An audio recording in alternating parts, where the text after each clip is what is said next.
और अब रुख करेंगे दनादन 100 का। चीन में वैज्ञानिकों की एक टीम ने कोरोना वायरस की असल संरचना की तस्वीर लेने में कामयाबी हासिल की है। तस्वीर में कोरोना का असली रूप नजर आ रहा है। वैज्ञानिकों ने वायरस को निष्क्रिय करने के बाद उसकी तस्वीर कैद की है और इसमें इलेक्ट्रॉन माइक्रोस्कोप विश्लेषण तकनीक की मदद ली गई है। विशेषज्ञ लगातार कोरोना वायरस का इलाज खोजने की कोशिश कर रहे हैं। चीन में फुजियान प्रांत के क्वांजो शहर में सिंजिया होटल ढह गया। इस हादसे में कई लोग मलबे में दब गए, जिसमें से कई लोगों को रेस्क्यू कर बाहर निकाला गया। राहत बचाव के काम में 147 रेस्क्यू कर्मचारी, 1000 दमकल कर्मी और डॉग स्क्वाड की टीमें लगाई गई हैं। बताया जा रहा है कि 80 कमरों के इस होटल में कोरोना वायरस से पीड़ित मरीजों का इलाज चल रहा था। कोरोना वायरस के बढ़ते प्रकोप के चलते न्यूयॉर्क में इमरजेंसी का ऐलान कर दिया गया है। न्यूयॉर्क के गवर्नर एंड्रयू कुमो ने एक ट्वीट के जरिए इसका ऐलान किया और कहा कि समय समय पर न्यूयॉर्क के लोगों को इसका अपडेट दिया जाता रहेगा। इमरजेंसी के दौरान प्रशासन कई कड़े कदम उठाता है, जिनमें लैब स्पेस को लीज पर लेने या हायर करने जैसे कदम शामिल हैं। इंडोनेशिया में 103 साल के पुआंग कट्टे ने अपनी उम्र से 76 साल छोटी यानी 27 वर्षीय महिला से शादी की। इस शादी की चर्चा अब सोशल मीडिया पर वायरल है। पुआंग एक डच कर्नल हैं और उन्होंने 1945-1949 की लड़ाई में हिस्सा लिया था। शादी के बाद दूल्हा दुल्हन की सही उम्र का खुलासा हुआ। दूल्हा बने पुआंग ने लड़की वालों को दहेज में करीब 25,000 रुपए और एक सोने की अंगूठी भी दी। महिला दिवस के मौके पर राष्ट्रपति भवन में नारी शक्ति सम्मान समारोह आयोजित किया गया। सम्मान समारोह में राष्ट्रपति रामनाथ कोविंद ने महिलाओं के लिए विशेष काम करने वाली महिलाओं को सम्मानित किया। ओडिशा के पुरी में अंतर्राष्ट्रीय महिला दिवस के मौके पर रेत मूर्ति तैयार की गई और महिला सुरक्षा और सशक्तिकरण का संदेश दिया गया। इस रेत मूर्ति को रेत मूर्तिकार सुदर्शन पटनायक की 11 महिला प्रशिक्षुओं ने तैयार किया है। तस्वीरें हिमाचल के कुफरी की हैं, जहां ताजा बर्फबारी से तापमान में भारी गिरावट दर्ज की गई। वहीं सैलानियों के चेहरे खिल उठे। गुजरात के सूरत में हॉर्स शो का आयोजन किया गया, जिसमें कई तरह की प्रतियोगिताएं रखी गईं और विजय घोड़ों के मालिकों को पुरस्कृत किया गया।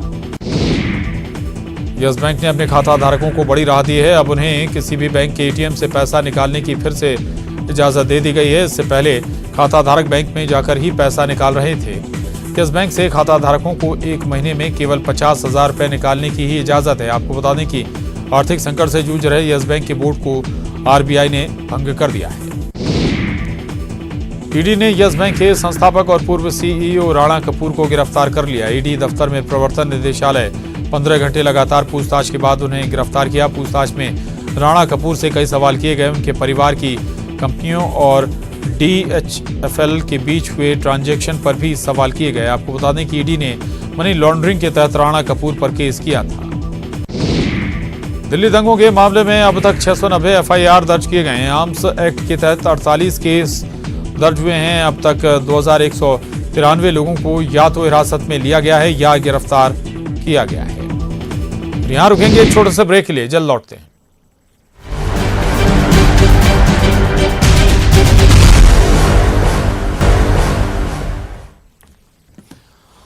और एक बार फिर रुक करते हैं दनादन 100 का। भोपाल में एक शादी समारोह में उस वक्त हंगामा मच गया जब वहां एक जंगली सुअर पहुंच गया और दुल्हन के भाई समेत कई लोगों को घायल कर दिया। राजधानी के एक बड़े होटल में यह शादी समारोह चल रहा था। वन विभाग ने सुअर को पकड़ा है। सतना शहर के सोनोरा बस्ती में देर रात गोली चलने से सनसनी फैल गई। दीपक द्विवेदी नाम के युवक को गोली मारी गई, जिसकी उपचार के दौरान मौत हो गई। मृतक के परिजनों ने उसकी पत्नी और सास पर हत्या का आरोप लगाया है। पुलिस ने सौरभ सिंह नाम के व्यक्ति को हिरासत में लिया है। आरोपी का मृतक की पत्नी से प्रेम प्रसंग चल रहा था।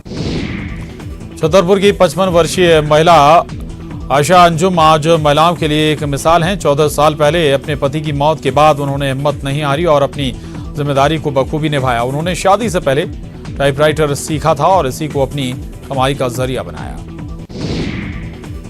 न्यूज 18 से बातचीत में प्रदेश के जनसंपर्क मंत्री पीसी शर्मा ने कहा कि जब फ्लोर टेस्ट होगा हम उसमें पास होंगे और हमारी संख्या भी बढ़ जाएगी। वहीं बीजेपी विधायक संजय पाठक पर हुई कार्रवाई पर कहा कि जो कानूनी रूप से गलत हुआ था उसी पर यह कार्रवाई हुई है। दिल्ली में होने वाली बीजेपी की बैठक पर भी पीसी शर्मा ने हमला बोला। मध्य प्रदेश सरकार ने आंगनवाड़ी कार्यकर्ताओं, सहायिकाओं और आशा कार्यकर्ताओं के लिए कल्याण योजना बनाने की घोषणा की है। सीएम कमलनाथ ने मंत्री तुलसी सिलावट और इमरती देवी को मुख्यमंत्री कल्याण योजना बनाने के निर्देश दिए हैं। इससे पहले प्रदेश की 2.5 लाख ऐसी कार्यकर्ताओं को लाभ मिलेगा। मध्य प्रदेश बीजेपी ने आज राज्यसभा चुनाव और प्रदेश के मौजूदा राजनीतिक समीकरण को लेकर एक बैठक की, जिसमें प्रदेश अध्यक्ष वीडी शर्मा, नेता प्रतिपक्ष गोपाल भार्गव, प्रभात झा समेत पार्टी के 20 दिग्गज नेता शामिल हुए। एमपी के राज्यसभा सांसद चुनाव पर प्रदेश बीजेपी अध्यक्ष वीडी शर्मा ने कहा कि बंद लिफाफे में नाम आलाकमान को भेजे गए हैं। उन्होंने कहा कि हमारी एक सीट पक्की है, दूसरी सीट भी जीतने की कोशिश करेंगे। पूर्व सीएम दिग्विजय सिंह ने मुख्यमंत्री कमलनाथ को ट्वीट कर बधाई दी। उन्होंने लिखा कि कमलनाथ ने बीजेपी की साजिश का मुंहतोड़ जवाब दिया है और विपक्ष की हर साजिश का मुकाबला करने की बात लिखी है। मुरैना में लड़की से छेड़खानी को लेकर विवाद ने हिंसक रूप ले लिया। विवाद में जमकर लाठियां चली और पथराव हुए। बताया जा रहा है कि एक लड़की के साथ 2 दिन पहले कुछ आवारा लड़कों ने छेड़खानी की थी, जिसकी रिपोर्ट पीड़िता ने कोतवाली थाने में दर्ज कराई थी, जिसके बाद आरोपी युवकों के परिजनों ने युवती के घर पर हमला बोल दिया। बालोद जिले के डोंडी लोहारा थाना क्षेत्र में एक लड़की की अर्धनग्न लाश मिली है। कोटेरा से खरखरा जाने वाले मार्ग पर सड़क किनारे अंदर जंगल के पास एक लड़की अर्धनग्न अवस्था में मृत पड़ी मिली। ग्रामीणों की सूचना के बाद पुलिस मौके पर पहुंची और जांच में जुट गई है। अंतर्राष्ट्रीय महिला दिवस के अवसर पर जांजगीर पुलिस कंट्रोल रूम में नाइट मार्च कार्यक्रम का आयोजन किया गया। पुलिस अधीक्षक पारुल माथुर के नेतृत्व में कार्यक्रम का आयोजन हुआ। इस मौके पर पुलिस कंट्रोल रूम में जिले के महिलाएं सहित भारी संख्या में ग्रामीण क्षेत्र की महिला कमांडो शामिल हुई। अंतर्राष्ट्रीय महिला दिवस पर मुख्यमंत्री भूपेश बघेल ने महिलाओं को बधाई दी है। महिला दिवस के अवसर पर लोकवाणी कार्यक्रम आपकी बात में सीएम बघेल ने महिलाओं को महिला दिवस पर बधाई दी। उन्होंने कहा कि आजादी की लड़ाई में महिलाओं ने कंधे से कंधा मिलाकर काम किया है। रायपुर में खारून नदी में हो रहे प्रदूषण की जांच के लिए कलेक्टर ने टीम का गठन किया है। टीम ने आधी अधूरी रिपोर्ट निगम को सौंप दी है। अधूरी रिपोर्ट देखकर कमिश्नर नाराज हो गए। टीम में शामिल लोगों को डांट लगाते हुए कमिश्नर ने फिर से जांच करने का आदेश दिया है। रायपुर में खारून नदी में बने इंटेकवेल में शराब पीने वाले पीएचई विभाग के एक कर्मचारी को बर्खास्त कर दिया गया है। वहीं 2 अन्य कर्मचारी पर कार्रवाई के लिए पीएचई विभाग को लिखा गया है। बता दें कि इंटेकवेल में पीएचई विभाग के 2 कर्मचारी और एक प्लेसमेंट के कर्मचारी मिलकर शराब पी रहे थे। अंतर्राष्ट्रीय महिला दिवस पर रायपुर के स्वामी विवेकानंद एयरपोर्ट की जिम्मेदारी आज महिला अधिकारी निभा रही हैं। हवाई उड़ानों के दौरान सबसे महत्वपूर्ण विभाग एयर ट्रैफिक कंट्रोल की पूरी जिम्मेदारी आज महिलाएं संभाल रही हैं। रायपुर एयरपोर्ट अथॉरिटी की पहल पर Shraddha Tiwari manager ATC, Aditi Arora assistant manager ATC और Sanjula Jaiswal junior executive ATC को ये अहम जिम्मेदारी दी गई।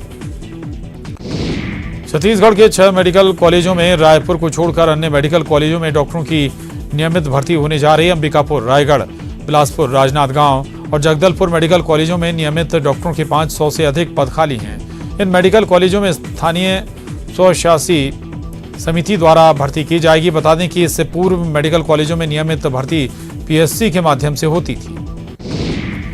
लोकवाणी कार्यक्रम के आज 8वें कड़ी का प्रसारण हुआ। मुख्यमंत्री भूपेश बघेल ने आपकी बात में आज प्रदेश की तमाम महिलाओं को महिला दिवस की बधाई दी। रायपुर में अवैध शराब मिलने पर मुख्यमंत्री की नाराजगी के बाद एक्शन में पुलिस नजर आई। अवैध शराब मिलने पर डीजीपी ने कार्रवाई करते हुए मंदिर हसौद के थाना प्रभारी को निलंबित कर दिया। दरबा ग्राम में भारी मात्रा में अवैध शराब मिली थी, जिसके बाद विधानसभा में सीएम ने दोषी पुलिसकर्मियों के खिलाफ कार्रवाई की बात कही थी। धार मॉब लिंचिंग केस में एक और आरोपी की गिरफ्तारी पुलिस ने की है। धार मॉब लिंचिंग केस में अब तक 38वीं गिरफ्तारी पुलिस ने की है। बच्चा चोरी की अफवाह फैलाकर भीड़ ने 6 लोगों की जमकर लाठी डंडों से पिटाई कर दी थी, जिसमें एक शख्स की मौत हो गई थी, जबकि 5 लोग गंभीर रूप से घायल हो गए थे। बड़वानी में नेशनल हाईवे 3 पर एक सड़क हादसा हो गया, जिसमें यात्रियों से भरी एक बस सड़क के किनारे खड़े एक ट्रक में जा घुसी। इस हादसे में 24 लोग घायल हो गए, जिसमें से 2 लोगों की हालत गंभीर बताई जा रही है। बस मुंबई से उज्जैन जा रही थी। हादसा बालसमुंद थाना क्षेत्र का है। शिवपुरी के कुलारस थाना क्षेत्र में एक टेंट के गोदाम में आग लग गई। देर रात लगी आग पर कड़ी मशक्कत के बाद दमकल विभाग ने काबू पाया। आग लगने की वजह से 2 लाख रुपए से ज्यादा के नुकसान की आशंका जताई जा रही है। सिंगरौली में आज सुबह घना कोहरा देखने को मिला। कोहरे की वजह से विजिबिलिटी 10 मीटर से कम देखने को मिली, जिसकी वजह से सड़कों पर चलने वाले लोगों को को काफी दिक्कतों का सामना करना पड़ा। बैढ़न समेत जिला मुख्यालय पर वाहन सड़क पर रेंगते नजर आए। अंबिकापुर के सेंट्रल जेल में बंदी की मौत में नया मोड़ आ गया है। जेल प्रबंधन के द्वारा बंदी की मौत की वजह आत्महत्या बताई जा रही है, तो वहीं मृत कैदी के परिजन हत्या का आरोप लगा रहे हैं। कवर्धा में पुलिस ने अवैध कच्ची शराब की बड़ी खेप पकड़ने में सफलता पाई है। 20 लीटर कच्ची शराब के साथ अवैध शराब बनाने के मटेरियल जब्त किया गया है। कमलनाथ सरकार भले ही कर्ज माफी के लाख दावे करे, लेकिन कर्ज माफी को लेकर किसानों के बीच आज भी संशय बरकरार है। गुना जिले में प्रशासन द्वारा कर्ज माफी का दूसरा चरण भी शुरू हो गया। बड़वानी के नेशनल हाईवे नंबर 3 पर देर रात मुंबई से उज्जैन आ रही यात्री बस ट्रक से टकरा गई। हादसे में जहां 24 यात्रियों को चोटें आई हैं, वहीं 2 की हालत गंभीर बनी हुई है। हादसे के बारे में बताया जा रहा है कि यात्री बस का ब्रेक फेल हो गया और वो ट्रक से टकरा गई। सिवनी में भूमाफियाओं द्वारा पौष इलाके में जमीन बेचने के नाम पर ग्राहकों को करोड़ों का चूना लगाने का सनसनीखेज मामला सामने आया है। आरोप है कि 2013 में सिवनी के रविंद्र अग्रवाल और तरुण अग्रवाल ने नाका स्थित पौष इलाके में अनमोल रेजिडेंसी नाम की कॉलोनी विकसित करने का ग्राहकों को सपना दिखाया। फिलहाल बुलेटिन में बस इतना ही। खबरों का सिलसिला लगातार जारी है।